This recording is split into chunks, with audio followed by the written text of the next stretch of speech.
लेकिन पुलिस और प्रशासन के लोग इतना असामाजिक और अमानवीय हरकत में उतर गए कि उस शादीशुदा लड़की और अन्य महिलाओं को भी बेरहमी से पिटाई किया गया, निर्वस्त्र करके। कपड़ा का भी ठिकान नहीं, जबरदस्त ढंग से बर्बर तरीके से पिटाई हुआ। मैं हरि नारायण यादव और आप देख रहे हैं झारखंड रक्षा। मैं पलामू जिला शहर डाल्टनगंज शहरनालय के बगल में ऊपर की और खास जानकारी मैं जो चाचा जी हैं इनसे लेने वाला हूँ कि आखिर यहाँ पे अपने ध्वज के लिए ये जो प्रदर्शन कर रहे हैं आगे किन मुद्दाओं को मद्देनजर रखते हुए आज जानकारी मैं चाचा जी से ले। चाचा जी आपका मैं रविंद्र भूइया, भाकपा माले पलामू जिला का अधिकारी। चाचा जी यहाँ से जानना चाह रहे हैं कि आप किन समस्याओं को मद्देनजर रखते हुए आप प्रदर्शन कर रहे हैं। देखिए, हाल के दिनों में पलामू जिला में कमज़ोर सामाजिक तबके के लोगों के ऊपर जुल्म और उत्पीड़न की कई घटनाएं थी। अभी 28 नवंबर को पाटन थाना अंतर्गत सगुना गांव में हीरो होंडा शोरूम से उसी गांव के एक दलित महिला फूला देवी ने 2023 में मोटरसाइकिल खरीदने का काम किया। 30,000 नगद भुगतान के साथ शेष राशि किस्तों में दिया जाना था। 9 किस्त भुगतान हुआ था, 2 किस्त पिछड़ गया था और इसी बात को लेकर शोरूम के मालिक ने फूला देवी का मोटरसाइकिल खींच लिया, जब्त कर लिया। और जब्त तो कर ही लिया मोटरसाइकिल, साथ ही साथ फूला देवी का जो खाता था पासबुक बैंक खाता, उससे उनका चूँकि किस्त देने के लिए अटैच था तो खाता से पैसा कट ही रहा है। 28 नवंबर को फूला देवी के बेटा और दामाद जाके शोरूम के मैनेजर से बोलते हैं कि भाई मेरी गाड़ी खींच लिए तो मेरे खाता को क्लोज कर दीजिए, बंद कर दीजिए। दोनों काम नहीं हो सकता एक साथ, कि आप मेरी गाड़ी भी खींच लें और मेरा खाता से पैसा भी हर एक महीना काटते रहें। इसी बात को लेकर तो मैनेजर से और फूला देवी के दामाद और बेटा में कुछ बहसबाजी हो जाती है और बहसबाजी होने के बाद मैनेजर और उसका एक स्टाफ जो दबंग आदमी है वहीं का लोकल, उन दोनों को हत्या कर शोरूम से बाहर कर देता। इसी बात को बाहर आने के बाद भी बंधक होते रहता है और पुलिस को बुला लेता है मैनेजर, शोरूम का मैनेजर। पुलिस जाहिर सी बात है कि दो पक्ष में जब लेन देन का झमेला हो रहा है तो पुलिस का रोल होना चाहिए था कि या तो दोनों पक्षों को एक साथ पकड़ के ले जाकर मामले को सलटा पूछे कि मामला क्या है।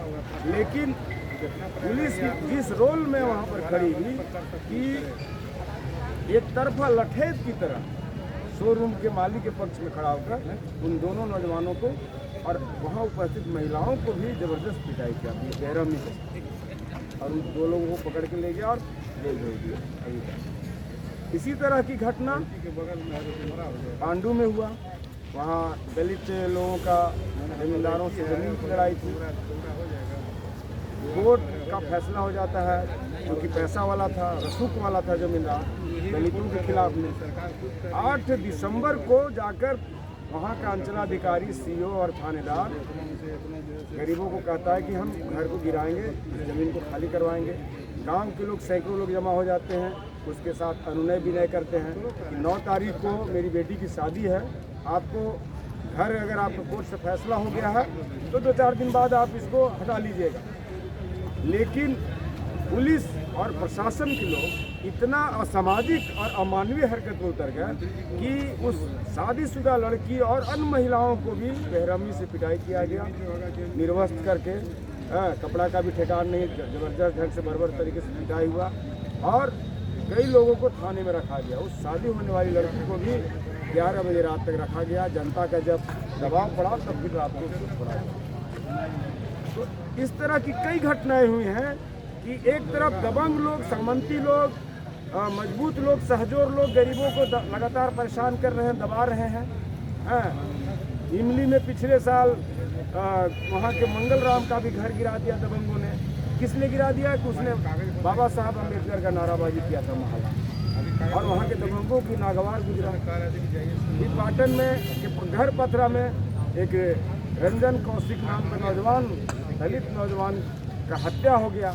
और वहाँ का लोग हथियारों के साथ मिलकर वहाँ की पुलिस, अभी जो वर्तमान थाना प्रभारी हैं, जो लाठीचार्ज किए सगुना गांव में, वही जो है इस घटना को अपना रिश्वतखोरी के हिसाब से हत्यारों के पक्ष में गुलबंद होकर और इस घटना को वज्रपात का कहानी गढ़ के उस दिशा में मोड़ दी।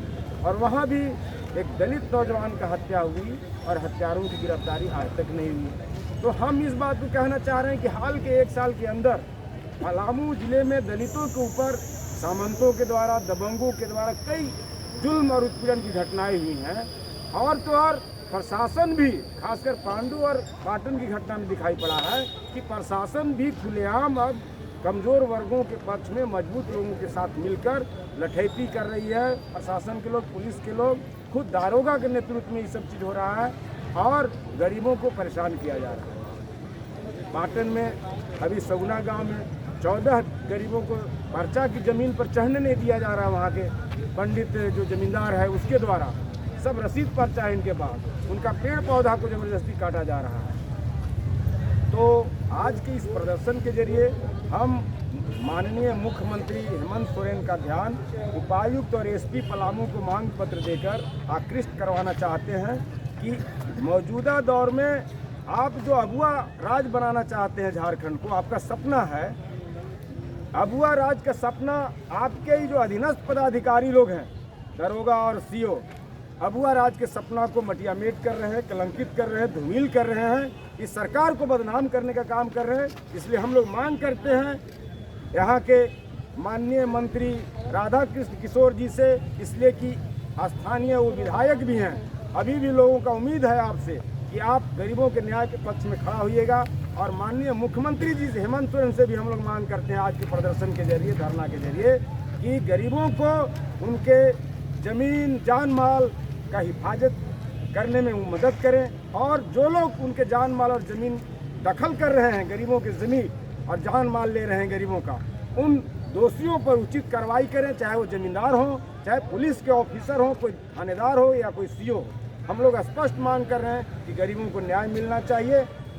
झारखंड के मुख्यमंत्री और यहाँ के मंत्री महोदय से हम लोग आशा भरी नज़रों से देख रहे हैं और ऐसा नहीं हो कि यहाँ की जनता का उम्मीद आपसे टूट जाए। इसलिए समय रहते गरीबों को न्याय दिलाने का आप काम करें, नहीं तो बहुत ही देर हो जाएगा। आज के धरना के जरिए हम लोग यही मांग कर रहे हैं कि इनको न्याय मिलना चाहिए और दोषियों को पर कार्रवाई होनी चाहिए। जी, आप तो जिला परिषद हैं और जिला परिषद होने के साथ साथ ये जो प्रदर्शन में आप पार्टिसिपेट किए हैं, हमें बताएं कि आखिर ऐसी आपकी क्षेत्र में कौन सी कठिनाइयाँ हो रही हैं लोगों को कि आपको धरना प्रदर्शन करने पर आप मजबूर हो गए?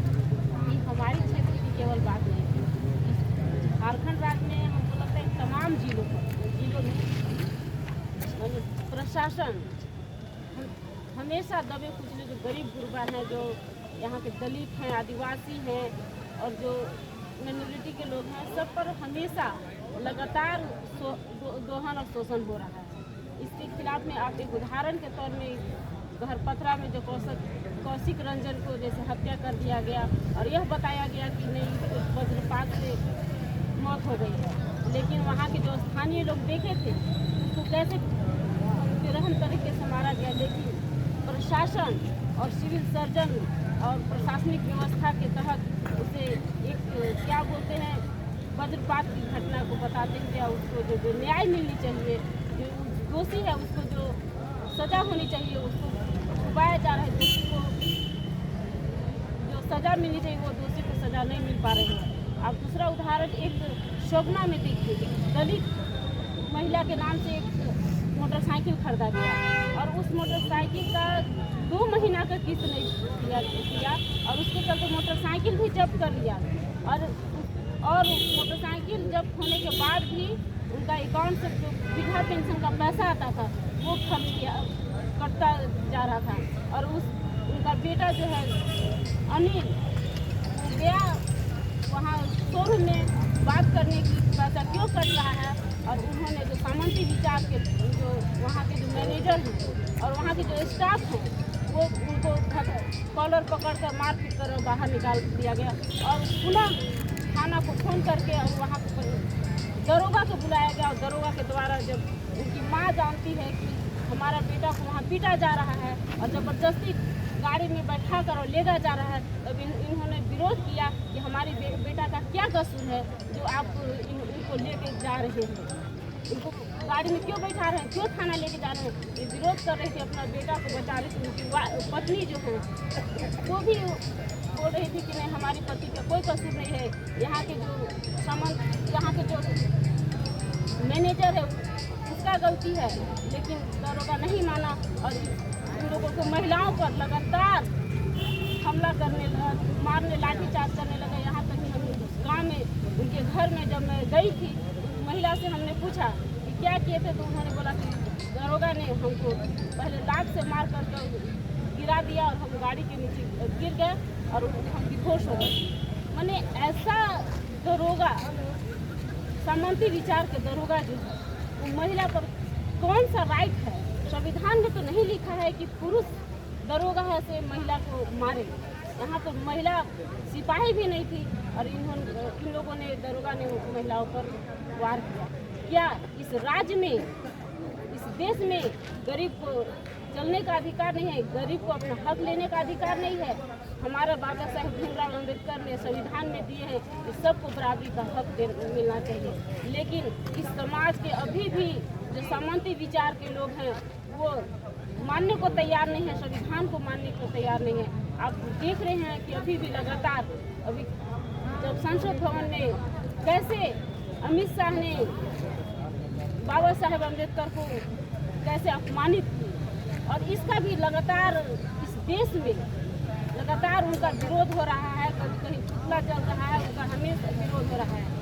ऐसे गृह मंत्री को इस्तीफा दे देने चाहिए, क्योंकि बाबा साहेब डॉक्टर भीमराव अम्बेडकर का जो संविधान है, जो हम समाज के लोगों को, महिलाओं को, दलितों को, तमाम लोगों को बराबरी का अधिकार का हक के लिए जो जीने का अधिकार है, जो हक मान सम्मान लेने का जो अधिकार है, उसको इन्होंने, इन लोगों का जो मंशा है, बीजेपी वाले लोगों का जो मंशा है, यहाँ पे संविधान को हटाकर मनुस्मृति लाया जाए ताकि फिर से गरीबों को दुल्हन और शोषण किया जाए। लेकिन ऐसा हम लोगों ने नहीं होने देंगे। हम लोग एक समाज के एक नागरिक हैं और समाज के हक के लिए, मैं एक महिला होकर भी मैं समाज के हक के लिए और समाज के तमाम गरीबों के और महिलाओं के, दलितों के, आदिवासियों के, तमाम गरीब के लड़ाई के लिए हम आगे हमेशा रहेंगे और संघर्ष करते रहेंगे जब तक हमारी सांस रहेगी।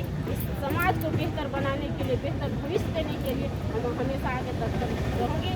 और पाटन के दरोगा वो जब तक बर्खास्त नहीं होगा, जब तक यहाँ से नहीं जाएगा, हम लोग आगे इस आंदोलन को और ऊंचाई को लेकर जाएंगे, ताकि यहाँ के जो दलित गरीब को जो हमेशा शोषण कर रहा है इस दरोगा, इसको हम यहाँ एक मैडम से, यहाँ के डीसी महोदय से, अबुआ राज्य में हेमंत सोरेन सरकार से हम मांग करते हैं कि ऐसे दरोगा को यहाँ से हटाया जाए और यहाँ के जो गरीब और दलित हैं उन लोगों के मान सम्मान और हक अधिकार के साथ जीने का अधिकार दिया जाए।